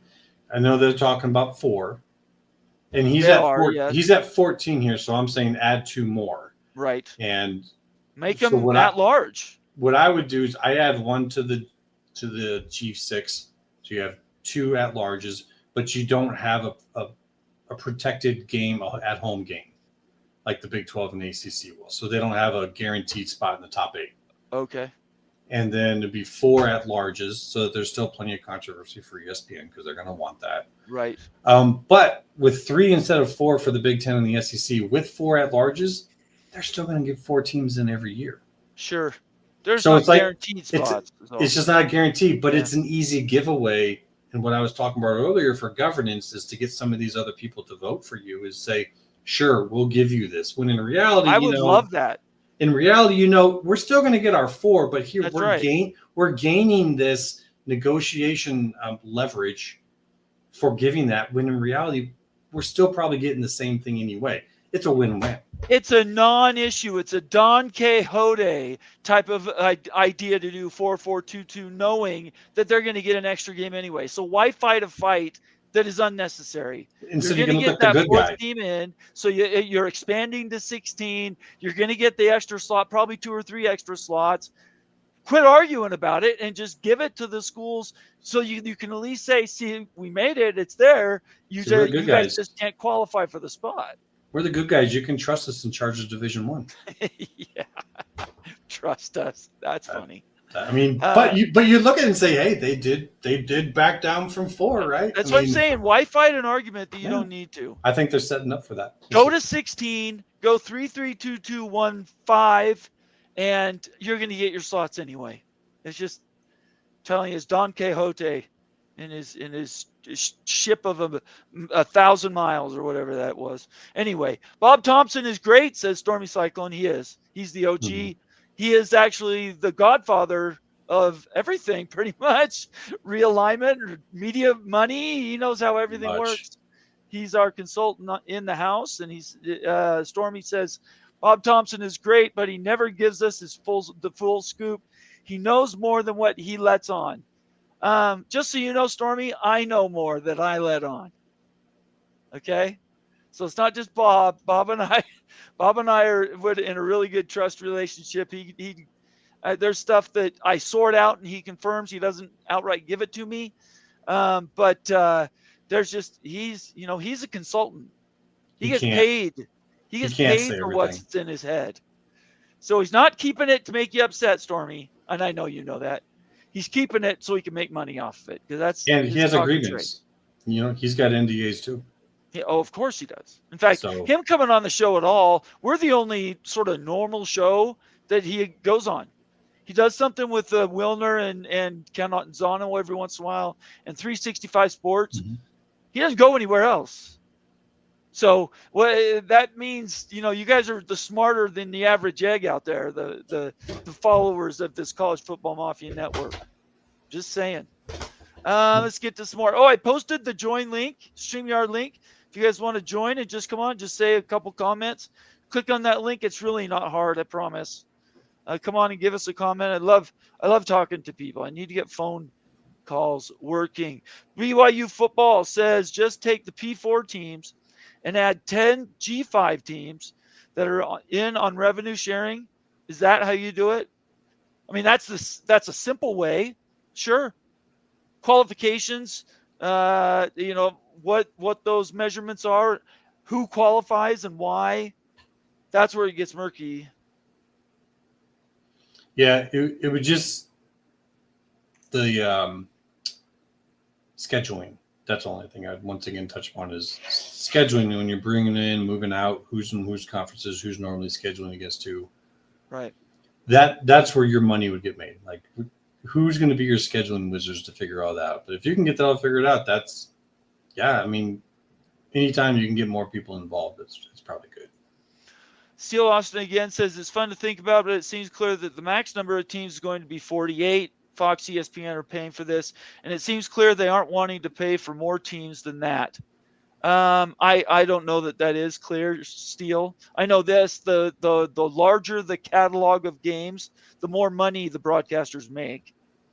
So I don't know why limiting it to 48 helps the broadcasters at all. There might be other reasons to do it at the Big Ten and the SEC level. You could take this 48 number, plug it into Bombers' imaginary Super League idea, and it works perfect. 48 is like a perfect number. So I like the number of 48. I'm just not sure. The one thing I used to say with you guys a lot when I was around here more often was every game requires a winner and a loser. And the more losers that you cut out, the more losers you are making of winning programs. So the more you start to divide up thinking that you're increasing value, what you actually might be doing is decreasing the value of the programs that you put in there. Maybe. I'm not sure I buy that. I think more is actually better in that regard because you have to figure on every game having a winner and a loser. And so by only taking what you think are the top ones, you're actually going to be harming some of these because they don't just make their only money off of media deals. They make a lot of their money off of donations and fan support and all that. So if you take a team who's a winner and now all of a sudden they're just losing most of the time, they're going to lose so much fan support, so much donation support. So that would be my worry as an administrator is, okay, that sounds great from like a TV, what they're willing to put in. But what about when I'm trying to get money out of our fans and our supporters and our alumni, and they're just no longer excited because we're just losing? Right. So that's what I'd be worried about. Stormy Cyclone, you've connected, but you haven't turned on your mic. You've been on before. I don't need your camera unless you want to join with the camera, but I can't bring you on because your microphone's not working. It says device is not connected. So maybe reconnect and connect again, or see if you can turn on your microphone. Yeah, okay, you're going to reconnect, I guess. Let's work backwards here. Monopoly says, good to see you, Timothy Green. I like that. It's great to see Moen in here. That was awesome. Picture. Let's see here. Stormy says referee idea is good, not only on the field but on the court. Lots of bad calls everywhere that changed the tide of the game. I listened to a referee today, a guy, national referee that's retired, refereed in almost every conference in America in college basketball. And he says they do the best they can, but literally on every play, there's up to 10,000 different things they have to try to catch. It's true. It moves fast. So they try to limit it to really things that affect the play itself. Now you can argue whether you think it affects the play or not. That's subjective. But from a referee standpoint, you got to give them a little grace. It's not like they're sitting over there trying to screw a uniform. Mm-hmm. They're trying to do the best they can with what they have in front of them. What I want for referees is for them to start treating them with the importance that they actually have. And it's going to be really funny if college sports actually leads the way in this and the pros follow. There's no reason for the NFL to not have referees be full-time employees. I agree 100%. And not pay those guys a ton, and then they're off time. Yeah, you keep them in training, or whatever you want to do to kind of you work on that. So if it's to increase their ability for vision, there's a lot of stuff physical stuff you do with athletes to improve this. Do that with your referees. Turn them into like real athletes out there. But they should be nationalized and they should be full time. Yeah, instead of having like these are people in powerful positions that sometimes get brought in to do this, and it's political, and that was the old way of doing things, and they just need to revamp that. And I actually think college sports might lead the way, which is ironic. Yeah, we'll have to see. Daniel Gygax from the rafters is dropping in from California, I believe, but representing the great state of West Virginia. How we doing, Daniel? Doing great. You were talking about NFL refs. Ed Hockley was a lawyer right there in Arizona. Mm-hmm. I want to say he was right there in Scottsdale. Mm-hmm. Right. Yeah. Yeah. It's a little political. Yeah. So the one big issue you have is getting the SEC. Well, this is a huge one. It's called the Southeastern Conference. Okay. And Greg Sankey is dead set against any Super League or Super League. Okay. Yeah. All right. Sponsored by Toyota. That's right. Super League sponsored by College Football Mafia Network. Go ahead. There we go. We need a sponsor. There we go. We do, but actually. The one thing that everybody looks at is how can we make the product better whenever it comes to playoffs? Right. And if you look at the NFL playoffs, you had a ton of stinkers on that wild card weekend. You had a ton of stinkers in the college football first round. It happens. You just have to live with it. You just have to roll with it. And I think it's just, I love the proposal, Bomber, but I don't know how many conferences will bite on it. Do I get to defend you, Bomber? Well, go ahead. I just want to reiterate that the whole thing was based upon like 20, 30, 31, which I don't go that far in advance. I would totally agree with Daniel if we're talking like 25, 26. Yeah. Because it's just it's impossible. Sankey is against it. Petitti's against it. The Big Ten, they're against it. This is something where I personally think what they're going to do is going to work well. And I think it'll be a lot of fun. But we never know. Like, there's going to be a lot of chaos theory to this. There's going to be a lot of things that happen. And maybe something like this does become something that they're willing to do in the future. And that's probably if like a Sankey's gone. But, who knows what conferences are going to look like in 2030. A lot could be different. I'm trying to eliminate conference realignment as a pivot point. That was kind of my understanding is like when some of your first comments people may not have seen, Bomber, was like that conference realignment doesn't have to happen again. Yeah. And I don't actually think that's going to happen. But I love the idea because personally, there's a lot of negativity that comes with conference realignment. There's almost a loss involved. Like you don't ever get the same as you had before. But unfortunately, I do think that as soon as we have House and the governance and all that we probably will have one more round of realignment.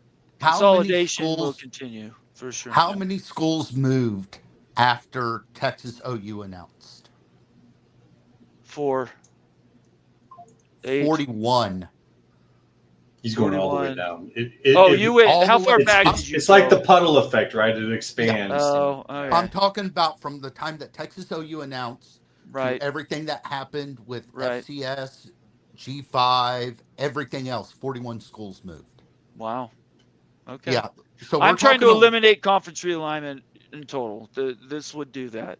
Can you So guys hear me? we can. Just a Yeah, you second, are. Stormy. We're just finishing with Daniel. Yeah. Yeah, I just wanted to know. I seen 2 cameras up there or whatever. I'll just wait. Yeah, I'm fine. Yeah, just pivot. You're right there. Don't go anywhere. Daniel, I appreciate you calling in, though. Thank you. Hey, no problem. Talk to Stormy.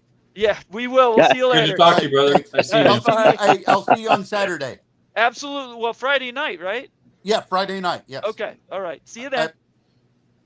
All right. So we got Stormy in the house. First, I want to get the 5 gifted memberships from Moen. Moenopoly is in the house watching, observing in the catbird seat, watching to see how well I do here tonight. I appreciate Moen for those gifts. Do we know who those went to, Immaculate? Yes, Matthew Carlson, Nick Nice. M, the runner-up, Timothy Green, your man got one, Great. Yes. I love it. and let me see if I get this right. Mozzie Talk C, who's been around for quite a long time. It's Mosito. Yeah, I learned that from Moen as well. Hey, everybody, thank you so much for being here. And I'm glad you guys got your memberships back. If you're OGs, if you're new, make sure you check out our library, video library right after the show. Go to the College Football Mafia page on YouTube and simply hit the membership tab on the main screen, and it will take you directly into the membership videos. If you received a membership for free, you might consider paying it forward, giving other people memberships. That's how we do these things here. Karma is real, and you pay it forward, it always comes back. So one last kick. We've got about 15 minutes is all. I've got a bunch of comments already started. If you want your comment to be read from here on out, it'll have to be super chat. And then I just want to thank everybody again for all that they've contributed tonight. Okay, Stormy, you've been very patient and you've been very active, and that's why I wanted to get you on here. How are you doing? I'm good. How are you guys tonight? I'm doing good. What's on your mind? Go Hawks, that's what's on his mind. Maybe with that South Dakota State quarterback on the horizon.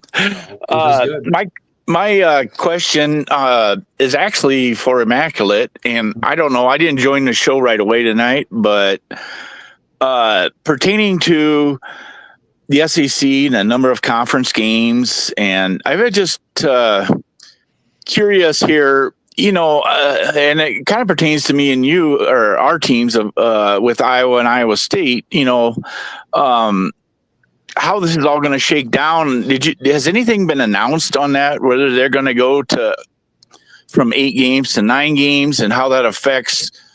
To me, these Power 4 conferences should be scheduling other Power 4 teams, except for maybe one. Right. Like in our case, Northern Iowa, or I call it. I don't even want to say a warm-up game, but somebody of not quite, in the money aspect, but you know what I'm saying. But is Iowa and Iowa State actually a protected rivalry, or is it not? Could this go away? And that is my question to you, Immaculate. Yeah, as far as I'm aware, it is actually a protected rivalry.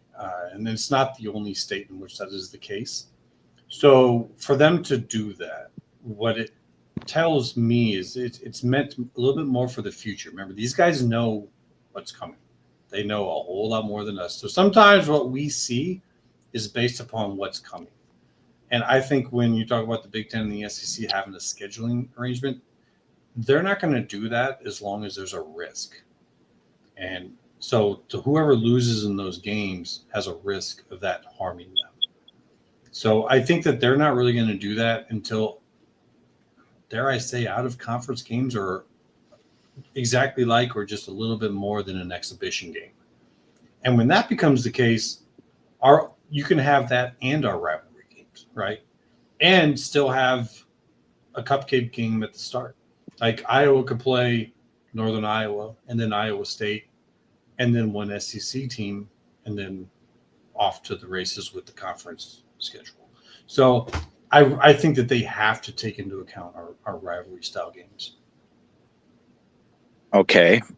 Just one other quick thing before I go. I'd like to see the Big 12 kind of in on this action as far as scheduling with the SEC and Big Ten. Not only just because the fact that we've been, I don't know, we've had so many teams leave our conference. It would be great to bring back some of these, Iowa State, Nebraska, Missouri, Oklahoma, Texas alone. You know what I'm saying? Yep.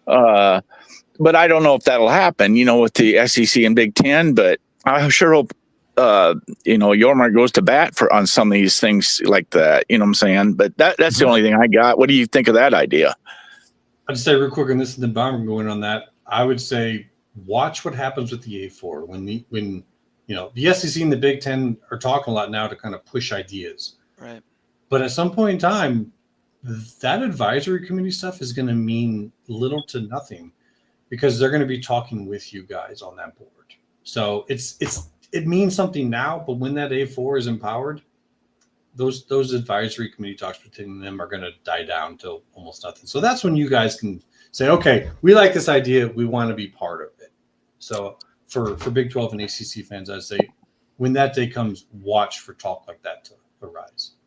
Yeah, I almost forgot about Texas A&M, being in the conference too. But right. I'm just saying, it would mean more to the Big 12. I'm just because we are from the original 8, but I mean, we haven't really none of them rivalries from the past, like in the ACC. And I know it would be smart for the Big 12 and ACC maybe to do a scheduling alliance, but I'd rather do it with the Big 10 SEC because of what has happened in the past. You know what I'm saying? But I think Brett Yormark knows that. I do think he's working on that, Stormy. I can almost promise you that Yormark's doing whatever he can to horse trade to be basically, I don't know how you want to put it, like a lackey to the Big 12, the Big 10, and the SEC. I think he wants to be that guy that is the yes man. Whatever it takes to get stuff done, the Big 12 is going to be a willing partner. And I think you're seeing the ACC's not being treated the same. Certainly because instead of them being like the stepchild, as it were, in a family, the ACC is literally like 4 times apart a redheaded cousin that the parent doesn't want to know anything about. That's literally how they treat the ACC. So I think there's opportunities there. Whether it happens or not, we won't know until more of this collaboration stuff comes out.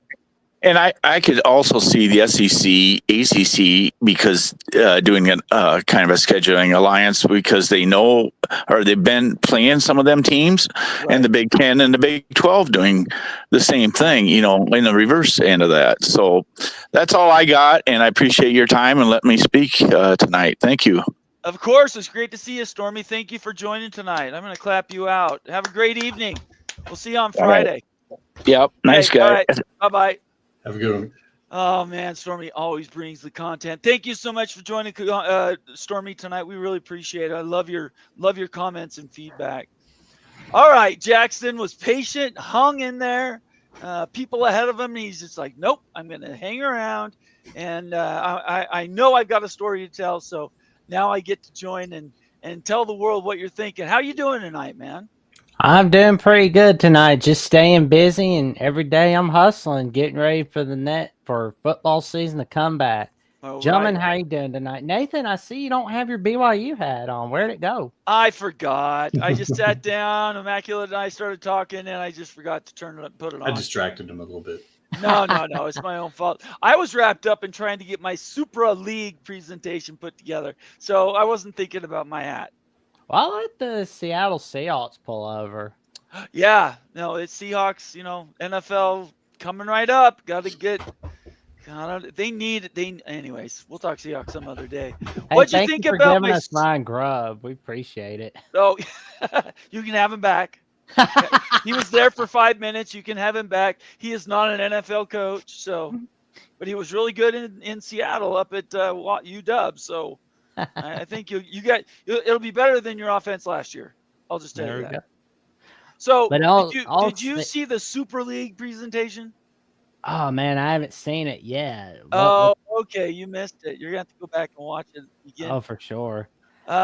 Basically, we were just talking because governance is coming around. You've seen the news. Oh, yeah. The Big 10, the SEC got together, and then they had another meeting with the ACC and the Big 12. and they're collaborating and trying to come up with a plan. And so because of all that was happening, I decided to throw it better not screw up some of these non-conference rivalries we have. There is no conferences, so you can schedule whoever you want. It better be that way. Literally, there's no conferences. It's a collection of schools that want to get together and play for. We did have to scrap Alabama and Auburn, though. Sorry. No, I didn't do that. Nah. Here, I'll share. That's one they would never scrap, even no matter how bad Auburn is. This is the whole shoot match right here. I'll just really quick, and I know our show's starting to wind down, but this is the basis of it right here. Oh wow. All SEC and Big 12, Big 10 schools are in. Don't worry about it. There's nothing to worry about it. Go from anywhere from 40 to 72 schools. Depending on that number, that'll determine whether you bring in the Big 12 and the SEC.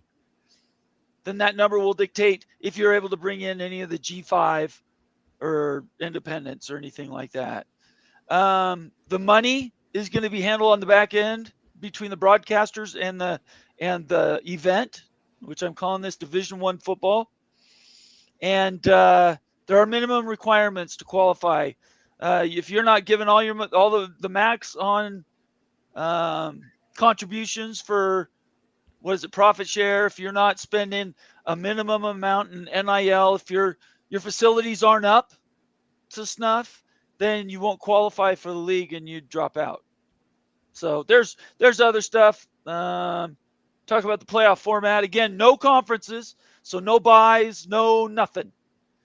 The best 16 teams, first round home games. No buys, seeded 1 to 16, no reseeding, no auto bids, because there are no conferences to get auto bids from. And then the prize pool, I don't care how they share it, doesn't matter to me. All right, there we go. And then the last one is just sort of from the governance standpoint, the A4 is going to be driving the bus going forward. The NCAA will be underneath. In other words, I don't care if they hand out the trophy, but they're not enforcing any rules or anything like that. That's done at the A4 level. And then the composition I just went through. So a lot of people didn't like it. This is just an idea, but those are the highlights. There we go. So I like the 16 team setup because no buys, no problem. Yeah.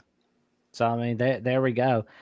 I keep wondering, because Nebraska canceled that home and home with Tennessee. Does it kind of put that the SEC Big 10 are teaming up together to a screeching halt for now, or is it like everything they're going to wait for things to quiet down and they're going to resume discussions when there's a slow news day? Well, if they're going to do that, your conferences would want to have control. It would basically be you would be ceding over control of the conference one of your OSC games. And they're going to try to create the best matchups for TV because that's really what it's about. It's about giving them both another chance to renegotiate with their TV deals.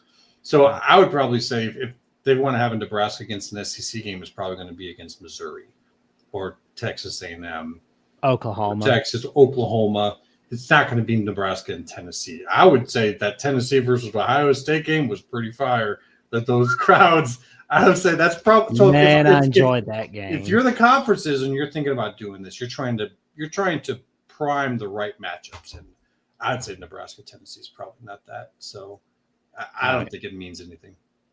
Well, I'm curious to see what's going to happen, and because I heard a Nebraska head coach Matt Rule on the Triple Option podcast today talking about why would we have a tough non-conference slate. While I hear Texas Athletic Director Chris Del Colte say that we want to play the biggest brands there is in all college football. Yeah. So it's this is a pretty interesting discussion. See what's going to happen for the future beyond. There's a special formula, right? They're all still working on what the perfect formula is, but what that fit is for every school may be different. 100%. And so I think it's one of these situations where Matt Rule can make up his own guidelines, but Texas obviously has their own. And that's sort of the wackiness of college football, right? That's why it's not NFL light right now, is because some of these the scheduling things, and just there's a bunch of quirkiness in college football, which is what I'm trying to remove in my Super A League. So, anyways, There we go. all right. Well, I appreciate you joining, Jackson. Oh, Thank you very much. Thank you for having me on. And by the way, Immaculate, who's your Hmm. team, by the way? Iowa. Yeah, he's Iowa. He's a Also, Hawkeye. secondary for local interests is here is ASU. Arizona State. Oh, Arizona State. Nice. Yeah, I'm down here in Scottsdale, Arizona. So when they do good, it's good for the local. Well, gentlemen, I'll tell you what I told Mark on the State of the Voice college football address Monday night, and what I told Paul Feinbaum on the call-in session on Tuesday afternoon, and that is when researching the history of college football or anything involving college football, don't ever use ChatGPT because it gets plenty of things wrong. Because like my dad was doing these little trivia things on the Alabama college show for the last 3-4 weeks. ChatGPT's getting its stuff wrong about the SEC and the Big Ten and everything. So can I tell you something, a little secret? Sure. There's a guy that we all know that plays himself off to be the god of realignment, right? He knows everybody. He just happened to went to Nebraska as a school.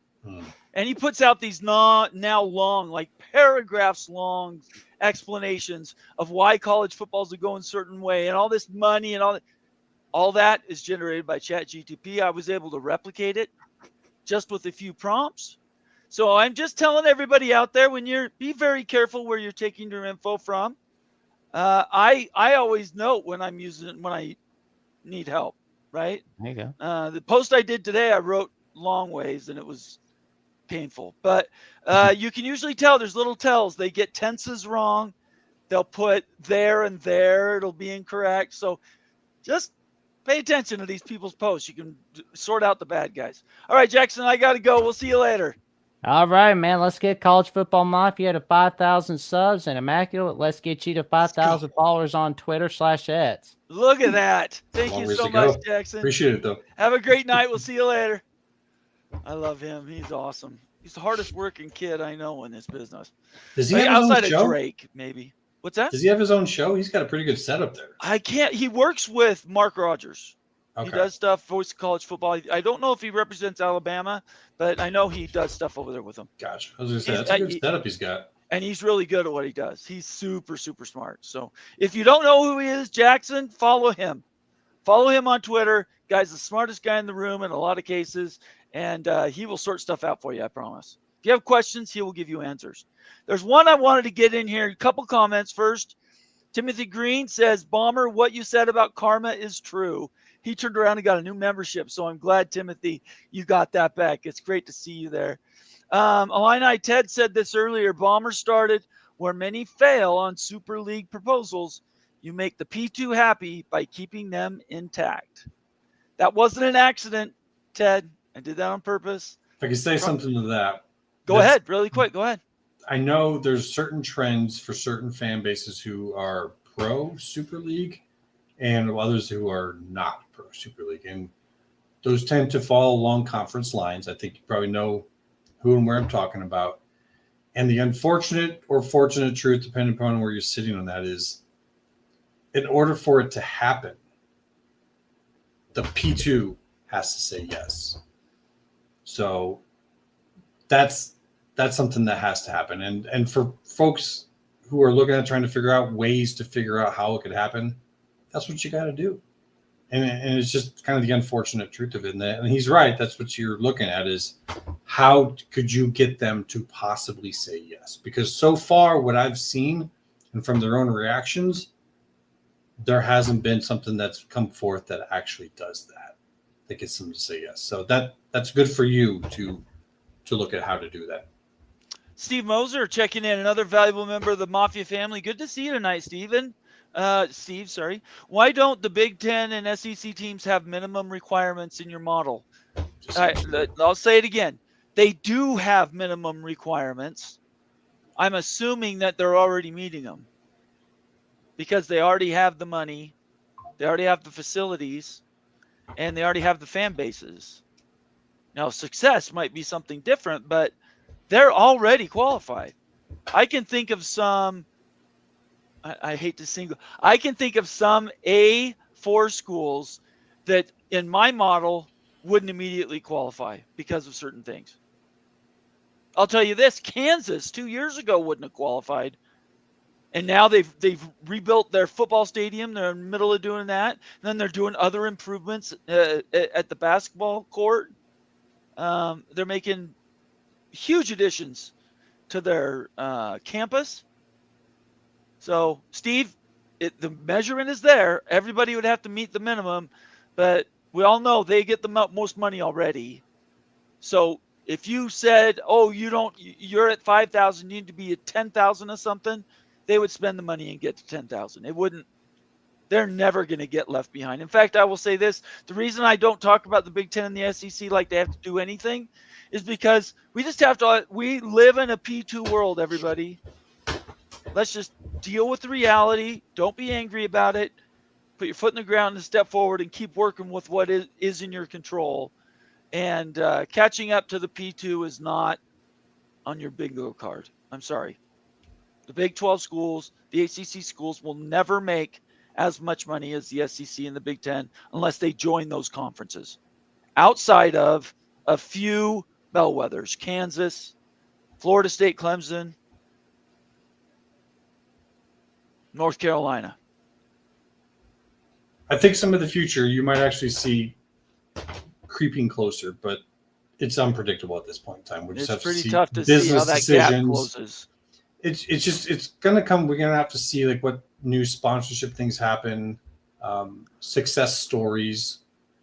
It would take a little while, but kind of changing of power. Like this Colorado and ASU and Kansas and BYU, like how strong they are.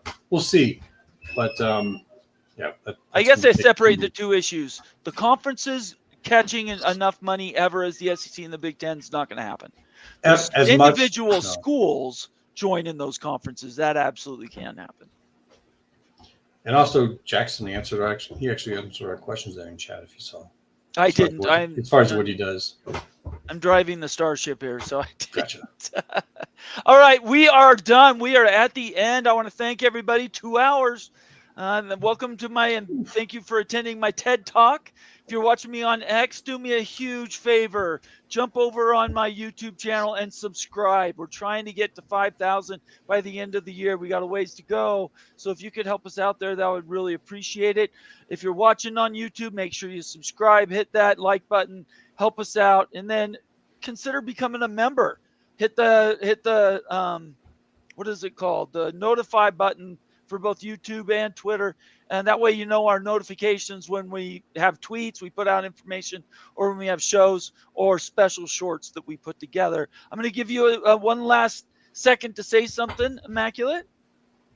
Well, just hang tight, folks. We have been talking about this for years now, and here we are. Like it's actually happening. We're actually going to have things happening that we've been talking about, and I'm sure plenty of people have said, oh, that's not actually going to happen. Well, it is. And we're talking weeks and days now, not months.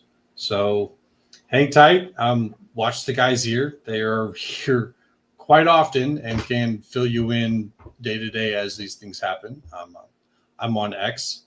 Look for me up there at Immaculate View. We're keeping up to this thing as it's going on because this is pretty exciting for us. And we've been following this for years. So to get to this point, for me personally, it almost feels a little surreal. It's been a long time coming. I will say that. Yeah. For it to be here, it's kind of like, man, this is actually about to happen. So I want to do a couple of shout outs here at the end of the show. Jan Hulk checking in from Slovenia. Careful, Slovenia. Thanks, guys. Great show. We are an international show. We go from the Philippines, Japan, Australia, New Zealand, Europe, and Canada. We're all over. We're international here. We appreciate you, Jan Hulk. It's great to see you. And one more, checking into Town Hawk, a good rep for University of Kansas.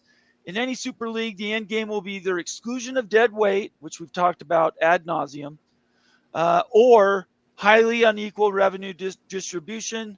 In my opinion, I think that's where we're going to end up. But that's just, I'm one guy. I do not ever see the SEC and the Big Ten losing money, not a penny. What they've got is theirs. They're not going to share it. It's going to be up for the Big 12, ACC, and anybody else that wants to compete to raise their bar. So unequal is on the horizon, I think, to Town Hawk, but who knows? Can't predict the future.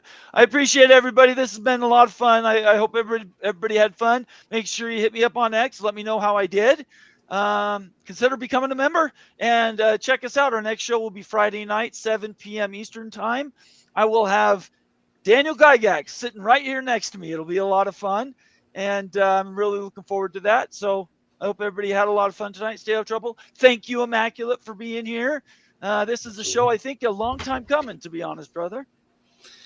Yeah, I mean, and there's going to be a lot coming at us after this. But yeah, just for us to all the talk we've had, debates, arguments, discussions, conflicts, yeah. Just to finally get to this point where we can just sit back and be like, let's see what happens. And there's going to be a lot to take in, a lot to analyze, and I can't even get my brain around what you're doing right now. So I'm like, okay, that's cool. It's just something I can't. I can't. No, it's cool and it's fun. I think a lot of people are more into that. Yeah, like they kind of want to like, where are we going to go? And for me, I'm so stuck in like there's so much to analyze right now that's coming in. Yeah, that there's going to be a lot, but that window is going to open and it's going to be a lot of fun to have more of these kind of talks. So let's see what happens on social media. You start hearing people talking about Supra League. It's mine.